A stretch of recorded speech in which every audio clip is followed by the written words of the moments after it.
ठीक है, वो पेट दर्द की दवा है।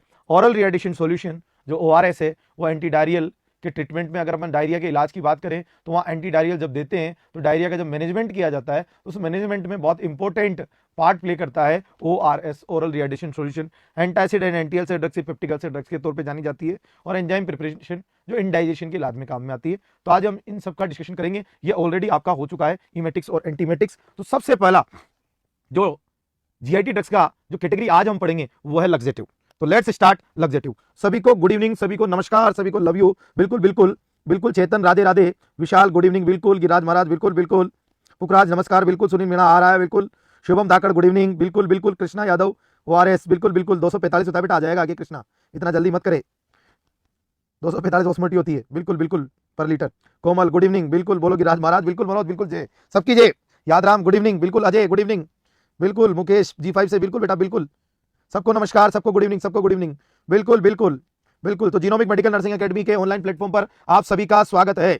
बिल्कुल इस मोबाइल में आप सभी के कमेंट पढ़ना बहुत आसान नहीं है, पर फिर भी कोशिश कर रहा हूं, सभी को गुड इवनिंग कर रहा हूं बेटा, सबका नाम लेना संभव नहीं है, सभी को गुड इवनिंग, बिल्कुल बिल्कुल बिल्कुल। हमें क्या है ये दस्तावर लाने वाली दवा, दस्त लाने वाली दवा, सीधी भाषा में क्या है ये दस्तावर, क्या होती है ये दस्तावर, किसके इलाज में काम में आती है, किसके इलाज में काम में आती है, किसके में, कॉन्स्टिपेशन, किसके इलाज में, कॉन्स्टिपेशन के इलाज में। तो साहब लग्जेटिव दस्त लाने वाली दवा को कहते हैं, और इसे दस्तावर भी कहा जाता है, और ये कॉन्स्टिपेशन के इलाज में काम में आती है। तो फार्माकोलॉजी के अंदर कॉन्स्टिपेशन की जो दवाइयां होती है इसकी 3 श्रेणियां होती है, वो 3 श्रेणियों के नाम मैं यहां लिख देता हूं। तो भैया कॉन्स्टिपेशन ड्रग्स की अगर अपन बात करें, कॉन्स्टिपेशन ड्रग्स की अपन बात करें तो कॉन्स्टिपेशन ड्रग्स कौन कौन सी होती है, लग्जेटिव, परगेटिव और कैथार्टिक। इनका जो एक्शन है वो माइल्ड एक्शन है। कौन सा एक्शन है, माइल्ड। इनसे साहब क्या बनते हैं, सॉफ्ट एंड फॉर्म्ड स्टूल। जो लग्जेटिव है ये भी कॉन्स्टिपेशन के इलाज में काम में आते हैं, परगेटिव है, कैथार्टिक है, ये भी कॉन्स्टिपेशन के इलाज में काम में आते हैं। इन दोनों का स्ट्रॉन्ग एक्शन है। लग्जेटिव का हल्का एक्शन होता है, माइल्ड एक्शन होता है, सॉफ्ट एंड फॉर्म्ड स्टूल इसमें निकलते हैं, और यहां पर जो एक्शन है वो स्ट्रॉन्ग एक्शन है। यहां पर मोर फ्लूइड इवैक्यूएशन, यहां पर बिल्कुल पतले दस्त आते हैं, पानी जैसे दस्त आते हैं। तो जो दस्त की दवाइयां हैं उन दस्त की दवाइयों को दस्तावर कहते हैं, हल्के दस्तावर, मध्यम दस्तावर, तगड़े दस्तावर। तो हल्के दस्तावर में लग्जेटिव आते हैं, माइल्ड एक्शन होता है, सॉफ्ट एंड फॉर्म्ड स्टूल आते हैं, परगेटिव कैथार्टिक का स्ट्रॉन्ग एक्शन आता है, मोर फ्लूइड इवैक्यूएशन होता है। तो साहब सीधे सीधे शब्दों में अगर हम कहें, जो कब्ज की दवाइयां हैं, आप CHO हैं, आप सब डॉक्टर बनने वाले हैं साहब, कम्युनिटी हेल्थ ऑफिसर हैं, आप जाके लोगों का इलाज करेंगे, तो आपको ये पता होना चाहिए कि आप जिन जगहों पर बैठेंगे वहां एक आम आदमी आएगा, बिल्कुल देशी आदमी आएगा, वो अपनी सामान्य भाषा में अपनी बात कर पाएगा, तो आपको उसकी बात समझनी नहीं है, उसकी समस्या को समझते उसका समाधान भी निकालना है। तो कब्ज की जो दवाइयां हैं उन्हें आप कह सकते हैं 3 श्रेणी में बांट सकते हैं, हल्की दस्तावर, मध्यम दस्तावर, तगड़ी दस्तावर, लग्जेटिव, परगेटिव और कैथार्टिक। लग्जेटिव का जो एक्शन है वो माइल्ड एक्शन है, हल्का एक्शन है। इसमें जो स्टूल आते हैं सॉफ्ट और फॉर्म्ड स्टूल आते हैं, बिल्कुल इसमें मुलायम और तैयार स्टूल आते हैं। जो परगेटिव और कैथार्टिक है इसमें स्ट्रॉन्ग एक्शन होते हैं, इसमें मोर फ्लूइड इवैक्यूएशन होते हैं, इसमें बिल्कुल पतले आते हैं। कैसे आते हैं इसमें, पतले। और इसमें कैसे आते हैं, बिल्कुल तैयार, तैयार आते हैं और मुलायम आते हैं, तैयार और कौन से आते हैं, मुलायम। मतलब यहां पर जो दस्त आए हैं वो बिल्कुल कंप्लीट फॉर्म होने के बाद आए हैं और सॉफ्ट आए हैं, और यहां पर दस्त क्या आ सकते हैं, अनफॉर्म्ड भी आ सकते हैं, और बहुत पतले दस्त आते हैं, इसमें फ्लूइड का लॉस ज्यादा होता है। तो कॉन्स्टिपेशन की दवाइयों की 3 कैटेगरी है, लग्जेटिव, परगेटिव और कैथार्टिक। तो ये तीनों ही दस्त लाने वाली दवाइयां हैं। तो अगर हम देखें लग्जेटिव जो आज हम पढ़ने वाले हैं, कॉन्स्टिपेशन ड्रग्स जो पढ़ने वाले हैं, तो साहब ये लग्जेटिव दस्त लाने वाली दवा होती है, दस्तावर होती है, ये कॉन्स्टिपेशन के इलाज में काम में आती है। तो कॉन्स्टिपेशन के इलाज में काम आने वाली दवा को हम क्या कहते हैं, लग्जेटिव। तो सबसे पहले पता होना चाहिए कॉन्स्टिपेशन क्या है। कॉन्स्टिपेशन क्या है, infrequent production of hard stool, require straining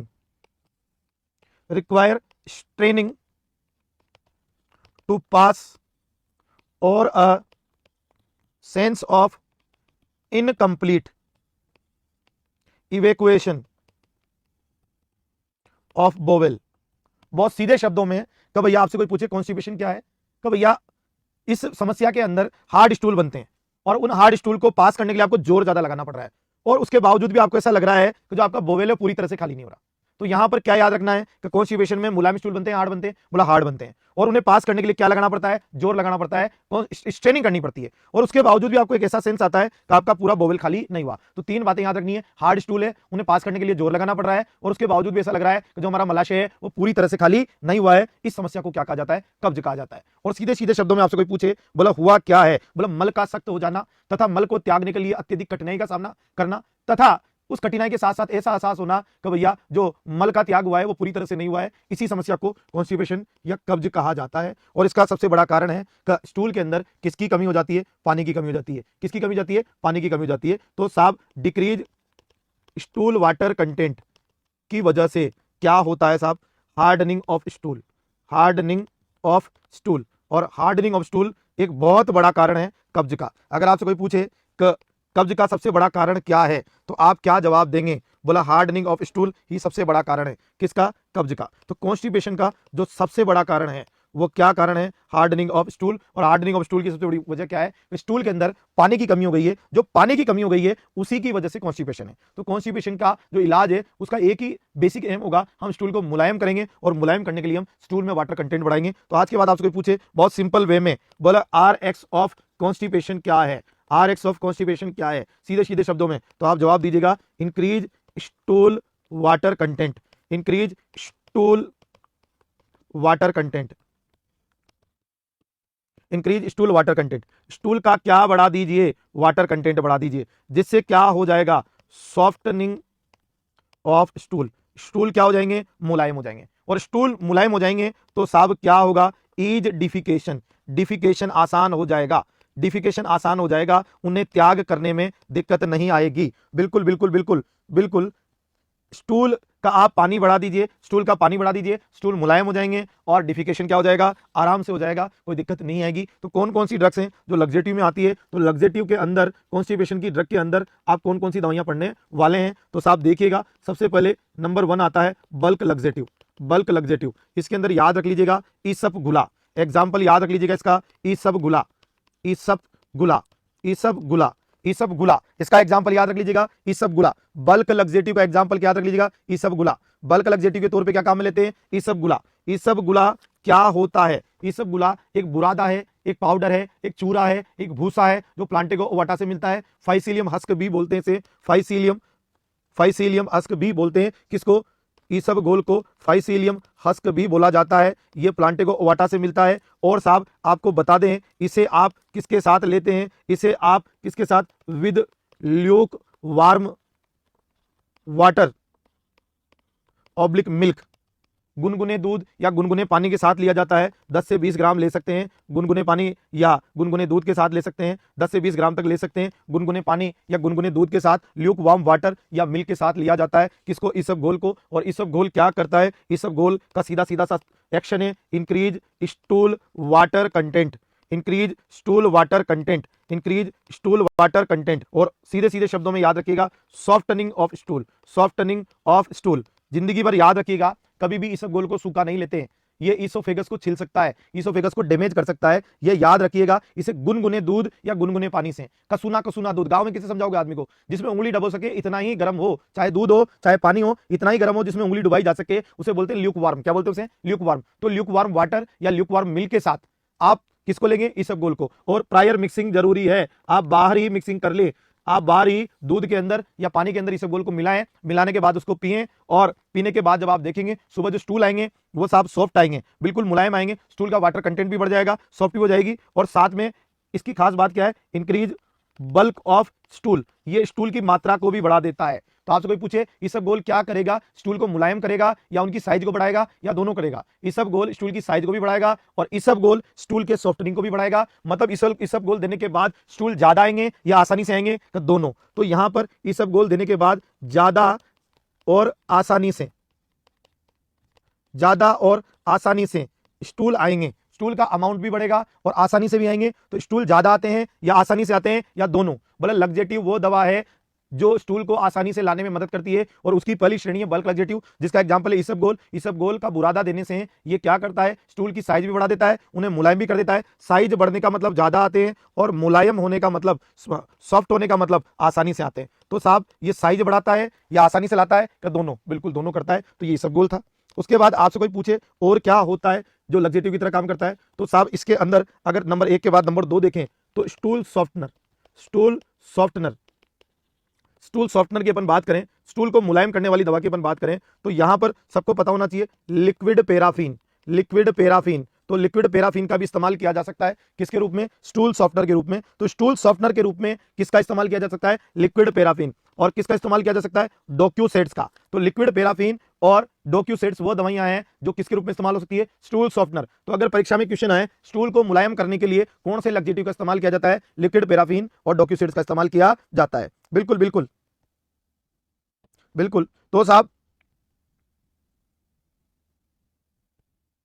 बिल्कुल बिल्कुल, आशीष मीणा बिल्कुल, डोक्यूसेट्स बिल्कुल, गुड्डू श्रेया, लिक्विड पैराफिन बिल्कुल बिल्कुल बिल्कुल।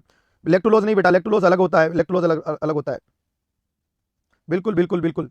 मिथाइल सेलुलोज भी होता है, बिल्कुल बिल्कुल होता है। पर अपन सिलेबस के हिसाब से चल रहे हैं बेटा, बहुत सारी चीजें हैं पर सिलेबस के हिसाब से चल रहे हैं, तो बेटा सारी चीजों को डिस्कस करना संभव नहीं है। हम जो सीएचओ है उसके सिलेबस पे फोकस कर रहे हैं। तो साहब स्टूल सॉफ्टवेयर में लिक्विड पैराफिन और क्या आता है? डोक्यूसेट्स आता है। उसके बाद नंबर 3 अगर अपन बात करें, stimulant purgative. Stimulant purgative, stimulant purgative की अगर कोई बात करे तो साहब स्टिमुलेंट परगेटिव में क्या क्या आता है? स्टिमुलेंट परगेटिव में बिसाकोडिल।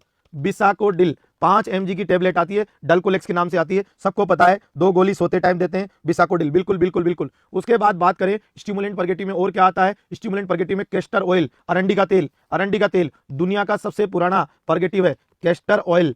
कैस्टर ऑयल, कौन सा ऑयल? कैस्टर ऑयल, अरंडी का तेल। और क्या दे सकते हैं स्टिमुलेंट परगेटिव में?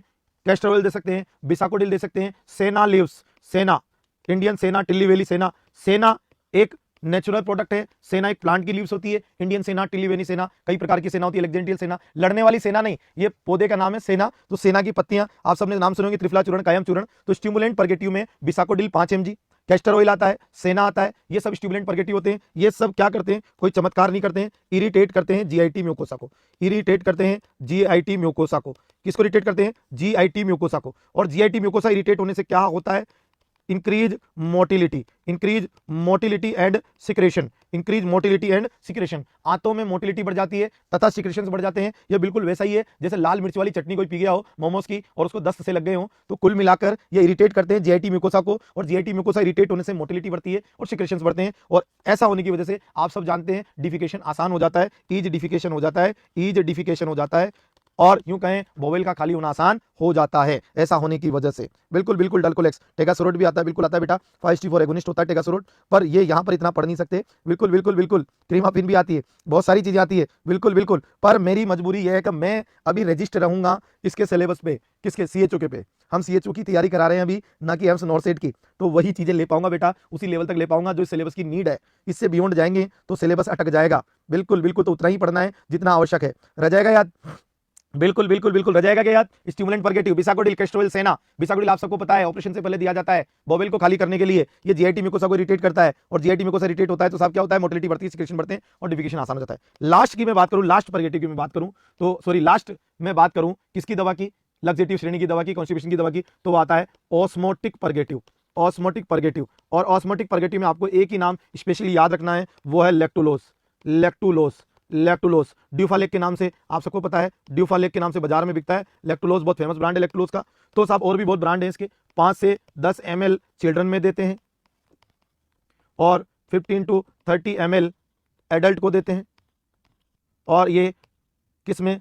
चिल्ड्रन, प्रेगनेंसी एंड एल्डर, तीनों में ही सेफ है, अच्छा है। ये ऑस्मोटिक परगेटिव है, रिटेन करता है वाटर को osmotically intestine, retain water osmotically in intestine, in intestine. तो क्या कर देता है ये? Increase stool water content, increase stool water content.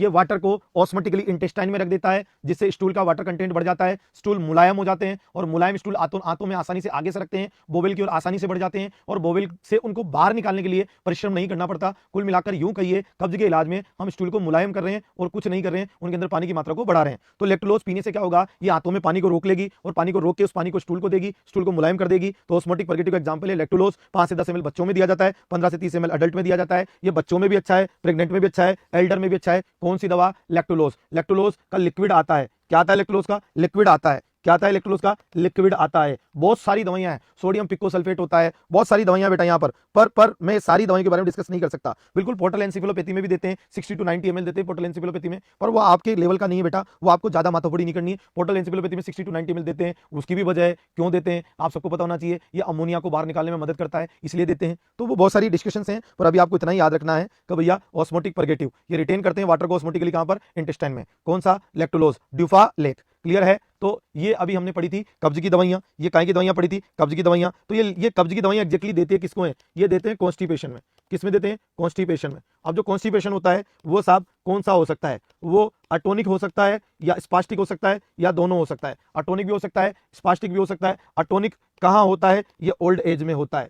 और ये कहां होता है? ये इरिटेबल बोवेल में होता है। ये कहां होता है? इरिटेबल बोवेल में होता है। तो साहब अटोनिक कॉन्स्टिपेशन जहां बोवेल में टोन नहीं होने से स्लगिश बोवेल हो जाता है, ढीला ढाला बोवेल हो जाता है, ये बुढ़ापे में देखने को मिलता है। स्पास्टिक इरिटेबल बोवेल में देखने को मिलता है। तो साहब यहां पर जनरली अपन बल्क फॉर्मिंग क्या देना पसंद करते हैं? बल्क फॉर्मिंग देना पसंद करते हैं। ऐसी दवाइयां देना पसंद करते हैं जो स्टूल का बल्क बढ़ाए, जैसे कि मैंने बताया था आपको। क्या बताया था? अभी मैंने आपको समझाया था। क्या बताया था? मैंने आपको इसबगोल बताया था जो स्टूल का बल्क बढ़ाने में मदद करता है। उसके अलावा कॉन्स्टिपेशन में जो लग्जेटिव यूज करते हो और कहां यूज कर सकते हो? To avoid straining. To avoid straining. आप ऐसी स्थिति जहां पर स्ट्रेनिंग को अवॉइड करना चाहते हो स्टूल के दौरान, कब अवॉइड करना चाहते हो स्ट्रेनिंग को? जैसे एक व्यक्ति था जिसको पाइल्स है, फिशर है, फिस्टूला है, पाइल्स है, फिशर है, फिस्टूला है। तो साहब यहां पर आप नहीं चाहते मरीज जोर लगाए। कार्डियोवैस्कुलर डिजीज है, आप नहीं चाहते यहां पर जोर लगाए। आई सर्जरी हुई है, आप नहीं चाहते यहां पर मरीज जोर लगाए। हर्निया हुआ है, आप नहीं चाहते यहां पर मरीज जोर लगाए। हर्निया का इलाज करा के आया था भाई साहब, जोर लगा के जो चीजें सही कराई थी हर्निया में वो वापस से ऊपर नीचे हो गई, कोई मतलब नहीं है। तो ऐसी स्थितियां जहां पर जोर नहीं लगाना, क्या वहां पर भी दवाइयां देंगे? बिल्कुल देंगे। लैक्टोलोज दे सकते हैं, क्या दे सकते हैं? और बिसाकोडिल दे सकते हैं। लैक्टोलोज दे सकते हैं, बिसाकोडिल दे सकते हैं। शुरुआत में लैक्टोलोज से काम चलाएंगे, नहीं चला तो बिसाकोडिल देंगे। उसके बाद आप बेड रिडन पेशेंट में दे सकते हैं। बेड रिडन पेशेंट में क्यों देंगे? बेड रिडन पेशेंट है जैसे कि कौन सा है साहब? फ्रैक्चर का है, फ्रैक्चर हो गया एक भाई साहब को तो वो बिस्तर पे पड़े हुए हैं। एमआई हो गया, वो बिस्तर पे पड़े हुए हैं। ऐसे लोगों में कब्ज का खतरा बिल्कुल नहीं रहता, तो इन लोगों के अंदर भी कब्ज ना हो, इसलिए क्या इनको ये दवाइयां दी जाएगी? लैक्टोलोज देंगे, ताकि फ्रैक्चर का पेशेंट हो या एमआई का पेशेंट हो जिनके अंदर कब्ज होने की संभावना है, वहां पर भी दिया जा सकता है। तो इन परिस्थितियों में कॉन्स्टिपेशन की दवाइयां काम में आती है। तो ये तो थी कॉन्स्टिपेशन की ड्रग्स जो मैंने आपको बताई, जिन्हें लग्जेटिव के नाम से भी जाना जाता है। अब आगे की बात अपन करेंगे कॉन्स्टिपेशन के बाद एंटी स्पाज्मोडिक। एंटी स्पाज्मोडिक बहुत ही सिंपल वे में अपन बात करें, बहुत ही सिंपल वे में एंटी स्पाज्मोडिक बहुत ही काम की दवाइयां हैं बेटा, जो आप बनने जा रहे हैं सीएचओ। अगर गलती से बन गए ना तो टिक नहीं पाओगे, अगर नॉलेज नहीं हुई तो। आप जिस जिम्मेदारी को लेने जा रहे हैं उस जिम्मेदारी में सबसे अहम है थोड़ा बहुत दवाओं का ज्ञान, क्योंकि अल्टीमेटली वहां लोगों का इलाज करना है। जब आपको खुद को ही ज्ञान नहीं होगा तो क्या खा के इलाज करोगे? आप अंट संट बसंट 50 चीजें पढ़ने की जगह अगर 50 दवाइयां ढंग से पढ़ लोगे जो जनरल काम की है, तो आपके लिए बहुत है, वो ज्यादा इंपॉर्टेंट है बजाय के अंट संट बसंट 50 चीजें पढ़ने के। तो इंपॉर्टेंट है आप जो बेसिक दवाइयां हैं उनकी जानकारी को दुरुस्त करें। तो एंटी स्पाज्मोडिक कहां काम में आती है? पेट दर्द में। कहां काम में आती है? पेट दर्द में। कहां काम में आती है? पेट दर्द में। कहां काम में आती है गोलियां? मेनली पेट दर्द में। और एंटी स्पाज्मोडिक को वैसे अगर डिटेल में पता करना हो तो relieve abdomen spasm, bladder spasm, और सही बातों में बात करते रिलीव किसको रिलीव करते हैं? एब्डोमन पेन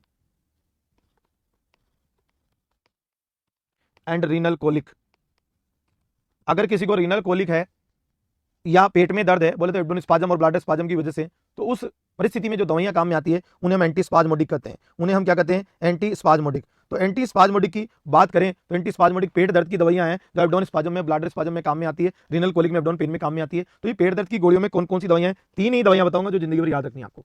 पहली है डाइसाइक्लोमाइन, दूसरी है हायोसिन, और तीसरी दवा का नाम है ड्रोटावेरिन। डाइसाइक्लोमाइन, हायोसिन, ये दोनों एंटी कोलिनर्जिक हैं। ये दोनों क्या हैं? Anti cholinergic. ये दोनों की दोनों एंटी कोलिनर्जिक हैं। ये दोनों की दोनों क्या हैं? Anti cholinergic. कौन कौन सी दवाइयां, डाइसाइक्लोमाइन और हायोसिन क्या है, एंटीकोलिनर्जिक है। और ड्रोटावेरिन क्या है, ड्रोटावेरिन क्या है, ये सब फोस्फोडाइस्टरेज फोर्थ इनहिबिटर है, फोस्फोडाइस्टरेज फोर्थ इनहिबिटर है। तो ये याद रखना है, ये सारी की सारी पेट दर्द में, रीनल कोलिक में काम में आने वाली दवाइयां हैं। डाइसाइक्लोमाइन, हायोसिन ये एंटीकोलिनर्जिक है, हायोसिन और डाइसाइक्लोमाइन एंटीकोलिनर्जिक है, ड्रोटावेरिन फोस्फोडाइस्टरेज फोर्थ इनहिबिटर है। बिल्कुल बिल्कुल बिल्कुल आपकी नॉलेज के लिए बता दूं, डाइसाइक्लोमाइन 10 to 20 mg इसकी डोज होती है और 10 to 20 mg ओरल डोज होती है और 20 mg पर 2 ml का इसका इंजेक्शन है जो IM दिया जाता है, इंट्रामस्कुलर दिया जाता है। हायोसिन का 20 mg पर ml का इसका इंजेक्शन है जो IM/IV देते हैं, IM/IV देते हैं और इसका 10 mg का टेबलेट भी आता है। Drotaverine 20 to 40 mg 20 to 40 mg इसको देते हैं, या यूं कहूं तो ज्यादा बेटर है, याद रखना जो अब डोज यूज होती है 40 to 80 mg, 40 to 80 mg इसका टेबलेट आता है और इसका इंजेक्शन भी आता है। इसका इंजेक्शन लगता है IM, इसका इंजेक्शन लगता है IM। तो डाइसाइक्लोमाइन 10 से 20 mg ओरल दिया जाता है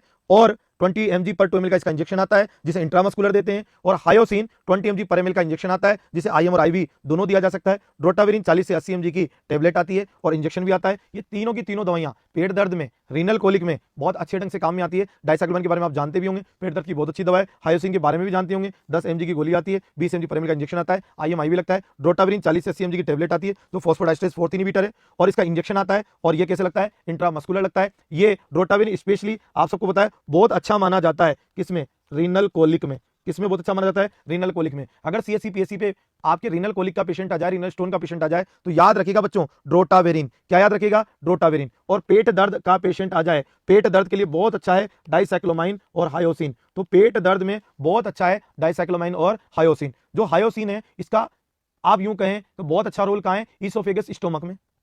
और आपसे पूछे डाइसाइक्लोमाइन का बहुत अच्छा रोल कहां है, बोले इसका स्टोमक इंटेस्टाइन में। तो साहब अगर आपसे कोई पूछे ईसोफेजियल स्टोमक में स्पाजम की जैसे दर्द है तो हम हायोसिन के लिए जाएंगे, स्टोमक और इंटेस्टाइनल में स्पाजम की जैसे दर्द है तो हम डाइसाइक्लोमाइन के लिए जाएंगे, और ब्लैडर में या यूं कहीं यूरेटर में कोई समस्या की जैसे दर्द है तो हम ड्रोटावेरिन के लिए जाएंगे। तो देखो कितनी बारीक सी लकीर है इनमें, मतलब आप यूं समझें तो बहुत सीधे सीधे शब्दों में बहुत जोरदार बात बता रहा हूं आपको। अगर मैं स्टोमक के ऊपर के हिस्से की बात करूं तो मैं हायोसिन पसंद करूंगा, स्टोमक के नीचे की बात करूं तो मैं डाइसाइक्लोमाइन पसंद करूंगा, ब्लैडर का रिलेटेड एरिया है तो मैं ड्रोटावेरिन पसंद करूंगा। तो बिल्कुल ये तीन दवाइयां हैं जो एंटीस्पाज्मोटिक के तौर पे चलती है, पेट दर्द की दवाइयां हैं, ये ब्लैडर स्पाज्म में भी काम में आती है, एब्डोमेन पेन और रीनल कोलिक में काम में आती है। तो अगर आपके CSC PSC पे कोई पेशेंट आए तो याद रख लीजिएगा डाइसाइक्लोमाइन का इंजेक्शन लिख सकते हैं, डाइसाइक्लोमाइन की टेबलेट लिख सकते हैं, और हायोसिन का इंजेक्शन टेबलेट दोनों आते हैं, और ड्रोटावेरिन का टेबलेट इंजेक्शन दोनों आते हैं। तो रह जाएगा, आई होप ये याद रह जाएगा।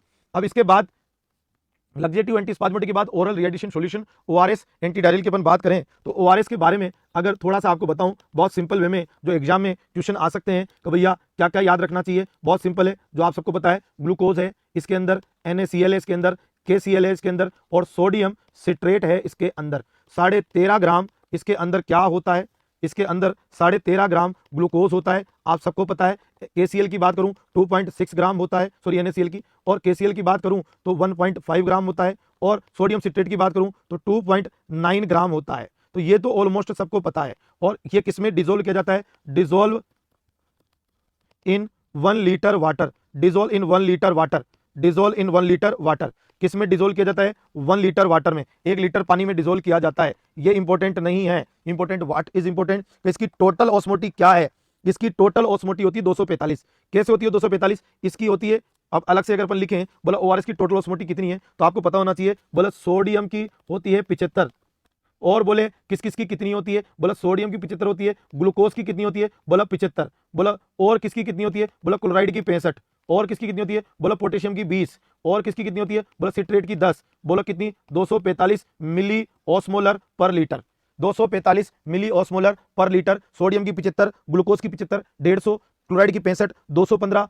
पोटेशियम की 20 235, सिट्रेट की 10 245, बिल्कुल 245 मिली ऑस्मोलर पर लीटर इसकी टोटल ऑस्मोलिटी होती है। तो यहीं से क्वेश्चन पूछे जाते हैं। अब इंपॉर्टेंट क्या याद रखना है ORS के अंदर, इंपॉर्टेंट क्या याद रखना है, इंपॉर्टेंट ये याद रखना है कि जो ORS है वो ORS के बारे में आपको क्या क्या क्वेश्चन बन सकते हैं। तो सबसे पहला mild to moderate fluid loss, mild to moderate fluid loss, mild to moderate fluid loss, मतलब 5 से 7% या 7.5 से 10% फ्लूइड लॉस हुआ होगा, किसके रेस्पेक्ट में, बॉडी वेट के रेस्पेक्ट में, वहां पर ये काम में आएगा। Mild to moderate fluid loss में 5 से 7% माइल्ड होता है, 7.5 से 10% मॉडरेट होता है, तो इस फ्लूइड लॉस में ओआरएस दिया जाता है, इस फ्लूइड में ओआरएस दिया जाता है mild to moderate fluid loss में। एक बार ओआरएस बन गया तो यूज कितनी देर में करते हैं उसे, यूज विद इन 24 आवर, ये तो सबको पता है, यूज विद इन 24 आवर। पर क्या आपको पता है कि जो फ्लूइड लॉस हुआ है उस फ्लूइड लॉस में ओआरएस को देखकर हमें कितने टाइम में देने की कोशिश करनी चाहिए, कितने टाइम में फ्लूइड लॉस को रिकवर करने की कोशिश करनी चाहिए? 2 to 4 आवर, 2 to 4 आवर, कितने टाइम में? 2 to 4 आवर। मैं ये नहीं पूछ रहा कि ओआरएस बनने के बाद कितनी देर तक, कितने टाइम में यूज कर सकते हैं, 24 घंटे में, सबको पता है।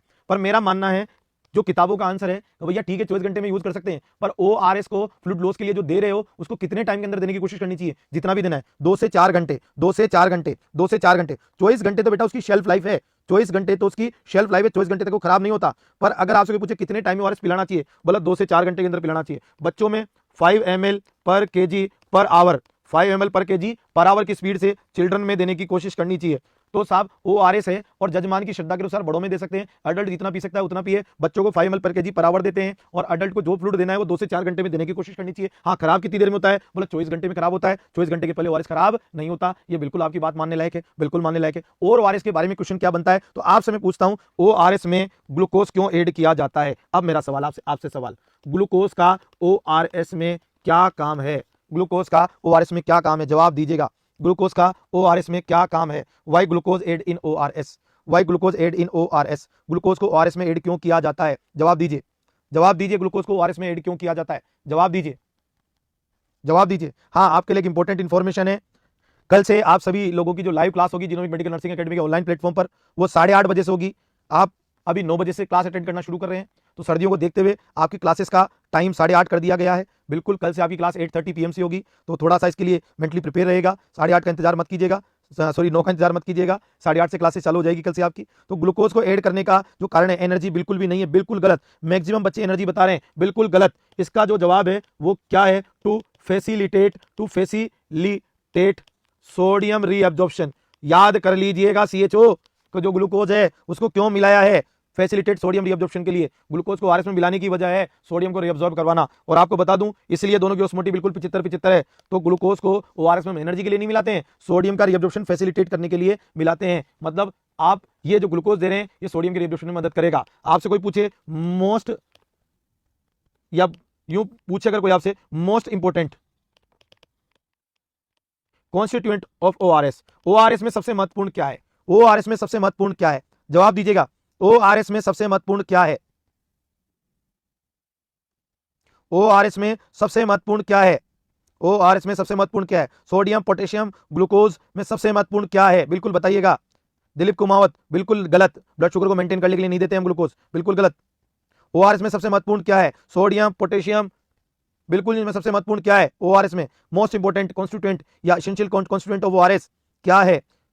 सबसे महत्वपूर्ण ओआरएस में है पोटेशियम। सबसे महत्वपूर्ण क्या है ओआरएस में? पोटेशियम। सबसे महत्वपूर्ण क्या है ओआरएस में? पोटेशियम। इतने सीधे सीधे क्वेश्चन गलत करोगे तुम। सबसे इंपॉर्टेंट क्या है ओआरएस में? पोटेशियम। सोडियम से ज्यादा महत्वपूर्ण क्या है? पोटेशियम। अगर वो चुनने के लिए, उत्तर चुनने के लिए मजबूर करे कि ग्लूकोज क्यों डाला, बोले सोडियम का रिएक्शन बढ़ाने के लिए। और सबसे इंपॉर्टेंट क्या है ओआरएस में? पोटेशियम। सबसे इंपॉर्टेंट सोडियम नहीं, पोटेशियम। सबसे इंपॉर्टेंट ओआरएस में क्या है? पोटेशियम। सबसे इंपॉर्टेंट सोडियम नहीं बेटा, पोटेशियम। अब निकल रहा है ना तेल आप लोगों का। सबसे इंपॉर्टेंट है पोटेशियम। सबसे इंपॉर्टेंट क्या है? पोटेशियम। उसके बाद ऐसा कौन सा कॉन्स्टिट्यूएंट है ओआरएस का जिसे आप हटा सकते हो? Non essential component, non essential component of ORS. Non essential component of ORS क्या है? ऐसा कौन सा कंपोनेंट है ओआरएस का जिसे आप हटा सकते हो? Non essential component of ORS क्या है? Non essential component of ORS क्या है? बताओ बताओ बताओ बताओ। Non essential component of ORS क्या है? बिल्कुल सही, sodium citrate. Sodium citrate, sodium citrate या बेस अगर हम न भी डालें ओआरएस में तो भी कोई फर्क नहीं पड़ता। Our body can adjust pH by other mechanisms. आप जानते हो किडनी के माध्यम से, लंग्स के माध्यम से वो कैसे न कैसे मैकेनिज्म को एडजस्ट कर लेगी। पर किसी के बाबूजी का क्या जा रहा है जो हम सोडियम सिट्रेट ना डालेंगे। ये काल्पनिक क्वेश्चन है। कौन सी चीज ना डालो तो भी काम चल जाएगा, वो है सोडियम सिट्रेट। डालो तो सबसे पहले क्या डालो? पोटेशियम। और ग्लूकोज डालो तो क्यों डालो? सोडियम के एब्जॉर्प्शन को बढ़ाने के लिए, सोडियम को फैसिलिटेट करने के लिए। ये तीनों क्वेश्चन बहुत इंपॉर्टेंट थे। किसके लिहाज से? ओआरएस के लिहाज से। ओआरएस बहुत पढ़ लिया पर ये 3 बातें याद नहीं है, तो पढ़ना ना पढ़ना बराबर है। किसके बारे में? ओआरएस के बारे में। रह जाएगा याद? बिल्कुल तो साहब इसके बाद अगर अपन देखें antacid and anti ulcer drugs, antacid and anti ulcer drugs, peptic ulcer drugs की अपन बात करें, एंटासिड और एंटी अल्सर ड्रग्स की अपन बात करें, पेप्टिक अल्सर ड्रग्स की बात करें, तो साहब पेप्टिक अल्सर ड्रग्स की अपन बात करें तो पेप्टिक अल्सर में जो दवाइयां काम में ली जाती है, तो पेप्टिक अल्सर में जो दवाइयां काम में ली जाती है वो सब की सब क्या करती है, डिक्रीज HCl। उनका एक ही उद्देश्य होता है, वो किसको कम करती है, HCl को, बोले तो किसको, गैस्ट्रिक एसिड को। अब वो कैसे कम करती है, दो तरह से कम करती है, डिक्रीज सिक्रेशन और दूसरा न्यूट्रल HCl। डिक्रीज सिक्रेशन करना और न्यूट्रल HCl करना। पेप्टिक अल्सर ड्रग्स को अपन पढ़ें तो पेप्टिक अल्सर ड्रग्स का एक ही काम है, डिक्रीज HCl, बोलते डिक्रीज गैस्ट्रिक एसिड। तो गैस्ट्रिक एसिड और HCl को कम करने वाली दवाइयां कैसे काम करती है, या तो वो दवाइयां क्या करती है, या तो वो दवाइयां सिक्रेशन कम करती है, या वो दवाइयां न्यूट्रल करती है HCl को। और सिक्रेशन को कम करने वाली दवाइयों की अपन बात करें तो प्रोटॉन पंप इनहिबिटर और H2 ब्लॉकर, दो दवाइयां याद रख लीजिएगा। न्यूट्रल एसिड करने वाली दवाइयों की बात करें तो एंटा एसिड। तो जो दवाइयां पेप्टिक अल्सर में काम में आती है वो कोई और नहीं है बेटा, वो क्या है, वो दवाइयां हैं जो HCl को कम करती है। और HCl को कम करने के दो ही तरीके हैं, या तो सिक्रेशन कम करें या न्यूट्रल करें HCl को। तो HCl को न्यूट्रल करके या HCl का डिक्रीज सिक्रेशन ऑफ HCl या न्यूट्रल HCl, इन दोनों ही तरीकों से आप HCl को कम कर सकते हो। और HCl का सिक्रेशन कम करने वाली दवाइयों में PPI और H2 ब्लॉकर है, न्यूट्रल करने वाली दवाइयों में कौन है साहब, एंटा एसिड। तो पेप्टिक अल्सर ड्रग्स की अपन बात करें तो जो पेप्टिक अल्सर हो रहे हैं वो इरोजन है, वो ब्लीडिंग वुंड है that occurs in the part of GIT that expose to gastric acid.